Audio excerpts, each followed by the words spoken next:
Hello friends, welcome to our YouTube channel friends. In this video I am gonna tell you about how to fix your safe mode problem. If it is occur, how you can turn it off back. So let's start the video friends. When you can see at the bottom left corner, it is written over here safe mode. When it is enabled, your some of the installed applications are not working. It's like you can see downloaded apps disabled in safe mode, so you can't be able to use applications from wherever. So to exit this, you have to just long press the power button and click on restart, and you can see the phone is restarting now.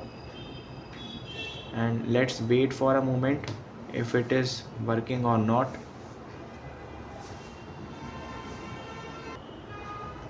Friends, you can see here the phone is now open and there is no safe mode enabled, and it is disabled successfully. And as you can see, the installed applications are fully functionable and working. You can see these are the installed apps and it's working.